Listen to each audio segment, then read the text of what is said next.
গোপালগঞ্জে ঢাকা খুলনা মহাসড়ক অবরোধের সময় রাস্তা থেকে সরিয়ে দিতে গেলে সেনাবাহিনীর উপর হামলা চালায় বিক্ষোভকারীরা। শেখ হাসিনাকে দেশে ফিরিয়ে আনার দাবিতে ঢাকা খুলনা মহাসড়ক অবরোধ করে আওয়ামী লীগের নেতাকর্মীরা। এ সময় সারা বাংলাদেশ আওয়ামী লীগের নেতাকর্মীরা যখন কোনো রকমে লুকিয়ে আত্মগোপন করে দেশ ছেড়ে প্রাণ বাঁচাচ্ছে, ভিন্ন রকম দৃশ্য হচ্ছে আমাদের গোপালগঞ্জে। বিশেষ করে গোপালগঞ্জে আজকে যে ঘটনা ঘটেছে, সেই ঘটনার জের ধরে আগামী দিন থেকে কি ঘটতে যাচ্ছে আমি আসলে সেটা জানি না। কারণ গোপালগঞ্জে আওয়ামী লীগের বিক্ষোভ কর্মসূচি থেকে সেনাবাহিনীর টহলরত গাড়িতে আগুন দেওয়া হয়েছে। হামলা চালানো হয়েছে সেনা সদস্যদের উপরেও। গণঅভ্যুত্থানে শেখ হাসিনার পতনের পর থমথমে পরিস্থিতি বিরাজ করছে গোপালগঞ্জে।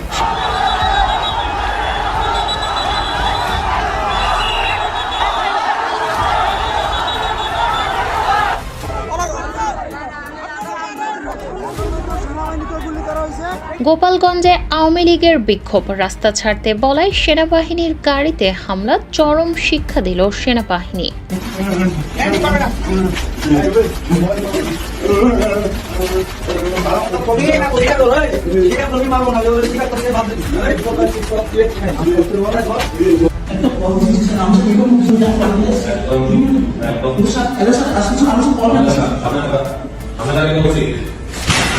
সেনাবাহিনীর গাড়ি যারা পুড়িয়ে দেয় তারা দেশপ্রেমিক লোকজন হতে পারে না, দেশপ্রেমিক মানুষ হতে পারে না।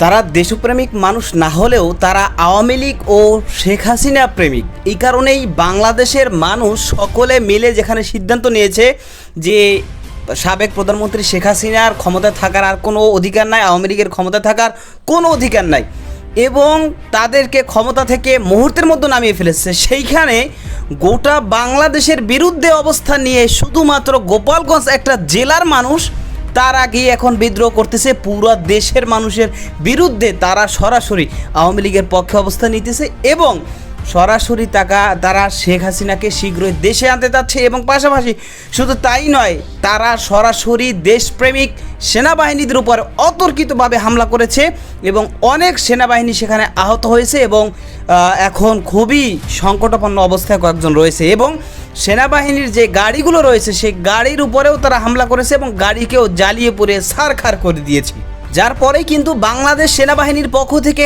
কঠোর পদক্ষেপ নেওয়া হয়েছে এবং তারা রাতারাতি সেখানে গিয়েই মোটামুটি তাদের 12টা বাজিয়ে দিয়েছে, সকলকেই একেবারে তীরের মতো সোজা করে ফেলেছে। কারণ বাংলাদেশ সেনাবাহিনী তারা কিন্তু আসলেই প্রকৃতপক্ষে দেশপ্রেমিক, বিধায় তারা এত বড় সংকটের মুহূর্তে তারা কিন্তু জনগণের বিরুদ্ধে যায়নি, বরং জনগণের পক্ষ থেকে তারা কিন্তু দেশকে সামনে এগিয়ে নিয়ে যাওয়ার চেষ্টা করতেছে। দর্শক, এই বিষয়গুলোর কিছু অংশ ভিডিও শুরুতে শিরোনামে আপনারা দেখে এসেছেন, বিস্তারিত দেখবেন পুরো ভিডিও জুড়ে। এই বিষয়গুলো দেখার পূর্বে আপনাদের একটা অনুরোধ করব, যারা আমাদের চ্যানেল নতুন আসছেন চ্যানেলটি সাবস্ক্রাইব করে অল ক্লিক করে বেল আইকনটি চালু করে দিবেন, তাহলে নিত্য নতুন পরিবেশন করা আলোচিত সংবাদগুলো অটোমেটিকভাবে পেয়ে যাবেন। দর্শক, চলুন আমরা দেখে আসি এই বিষয় নিয়ে। নাইম আলী ইউটিউবার, তিনি অত্যন্ত গুরুত্বপূর্ণ কিছু কথা বলেছে সেটা এবং পাশাপাশি গোপালগঞ্জ কি হচ্ছে, সর্বশেষ আপডেট কি এবং কিভাবে কি নিয়ন্ত্রণে আনা হয়েছে, বিস্তারিত বিষয়গুলোকে আমরা একের পর এক দেখে আসি। ধৈর্য ধরে একটা লাইক দিয়ে ভিডিওটি দেখতে থাকুন। গোপালগঞ্জে ঢাকা খুলনা মহাসড়ক অবরোধের সময় সেনাবাহিনীর সাথে আওয়ামী লীগ কর্মীদের সংঘর্ষ হয়েছে। এতে 4 সেনা সদস্য সহ 15 জন আহত হয়েছে। প্রত্যক্ষদর্শীরা জানান, শনিবার বিকেলে সদর উপজেলার গোপীনাথপুরে রাস্তা অবরোধ করে আওয়ামী লীগ নেতাকর্মীরা। সেনাবাহিনী তাদের সরে যেতে বললে বিক্ষুব্ধরা ইট পাটকেল ছুঁড়তে থাকে। তাদের ছত্রভঙ্গ করতে সেনা সদস্যরা লাঠি চার্জ করলে স্থানীয়রা সামরিক যানবাহন ভাঙচুর ও অস্ত্র লুট করে গাড়িতে আগুন ধরিয়ে দেয়।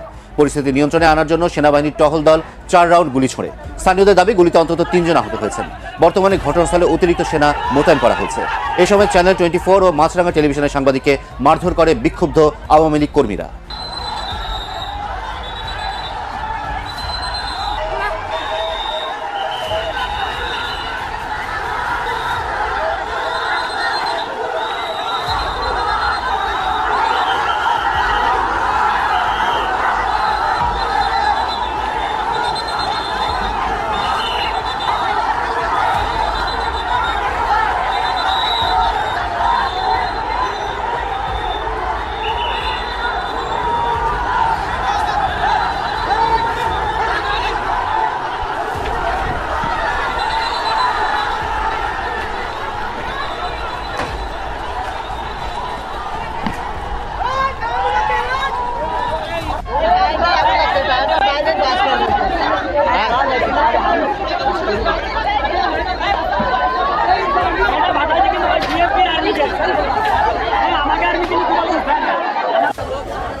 শেখ হাসিনা দেশের না ফেরা পর্যন্ত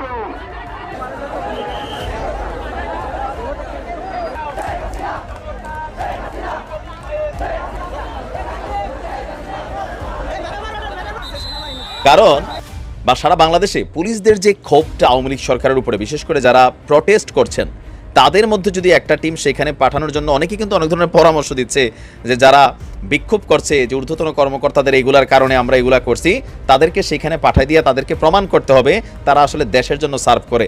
এটাও কিন্তু এক ধরনের উস্কানিমূলক অ্যাক্টিভিটিস। কারণ এই পুলিশ সদস্যরা যদি আসলে সেখানে যায় তাহলে কি হবে, কেমনে মাইরা কিভাবে সামাল দিতে হয়, মানে একদম সিমটম, তারপরে হচ্ছে ধরেন এভিডেন্স গায়েব করতে হয়, মোটামুটি আমাদের পুলিশ বাহিনী এটা, মানে পুলিশ বাহিনীর বেশ কিছু কর্মকর্তা এটা কিন্তু রপ্ত করে ফেলছে। So careful.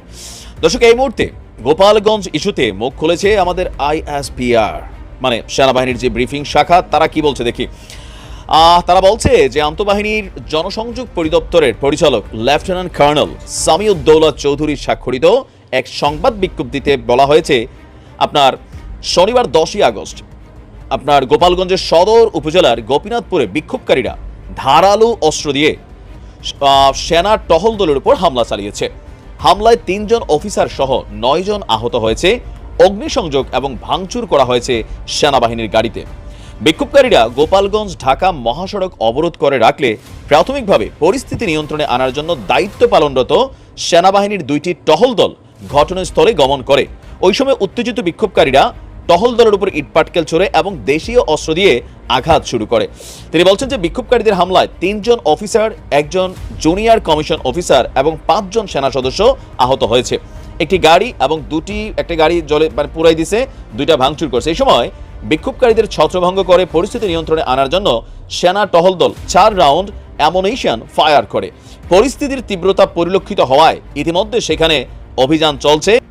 বাংলাদেশের যেখানে পুরো দেশের মানুষ ঐক্যবদ্ধ হয়ে আওয়ামী লীগকে এবং সাবেক প্রধানমন্ত্রী শেখ হাসিনাকে ক্ষমতা থেকে নামিয়ে ফেলেছে এবং তারা ক্লিয়ারভাবে বলতেছে কোনোভাবেই এই আওয়ামী লীগ সরকার আর দেশ শাসন করার মতো কোনো অধিকার রাখেই না, সেখানে এখন গোপালগঞ্জবাসী তারা এসে এখন দেশের সকল মানুষের বিরুদ্ধে এসে তারা এখন বিদ্রোহ করতেছে যে শেখ হাসিনাকে জোর করে দেশ থেকে ভাগিয়ে দেওয়া হয়েছে। শেখ হাসিনাকে জোর করে ভাগানো হয়েছে কোথায়?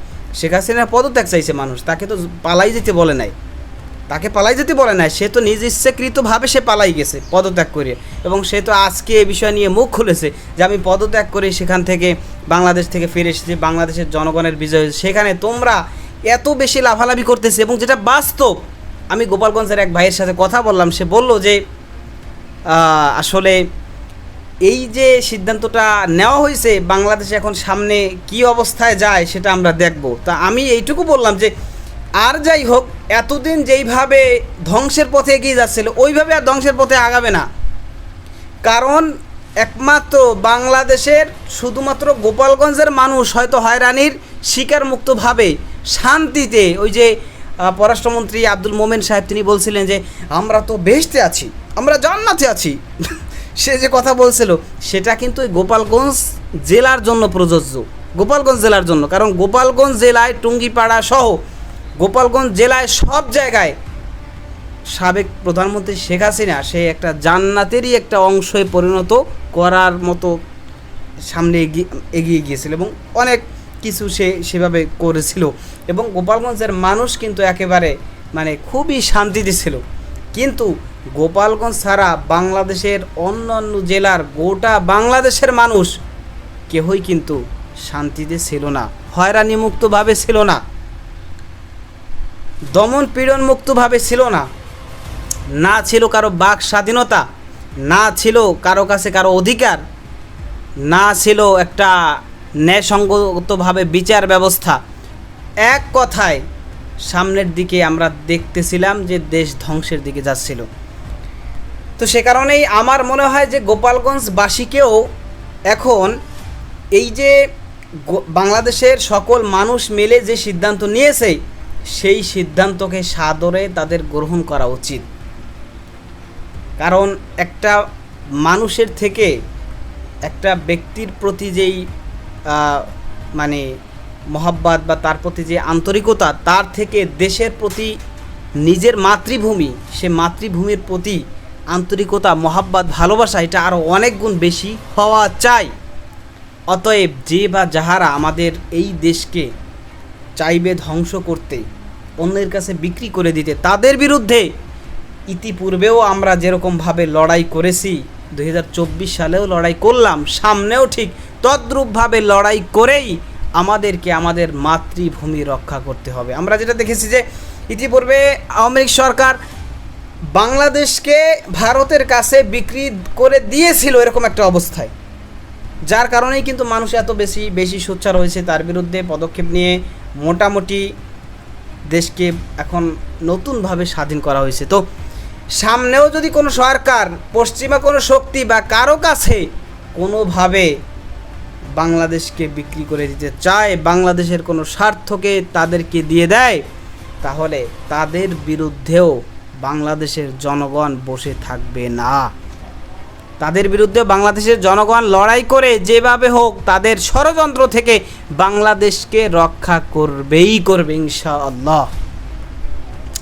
সুতরাং এই যে কাজটা হয়েছে, বিশেষ করে সেনাবাহিনীদের উপরে হামলা, আমরা যেটা দেখলাম যে সেনাবাহিনী এই মুহূর্তে দেশপ্রেমিকের বা দেশের প্রতি আন্তরিকতার যেই প্রমাণ দেখিয়েছে, বাংলাদেশের অন্য কোনো প্রশাসন সেই প্রমাণ দেখাতে পারেনি। আর সেই কারণেই সেনাবাহিনীর উপর তাদের ক্ষোভ, তারা সরাসরি গিয়ে সেনাবাহিনীর উপর আক্রমণ করছে, বুঝেন।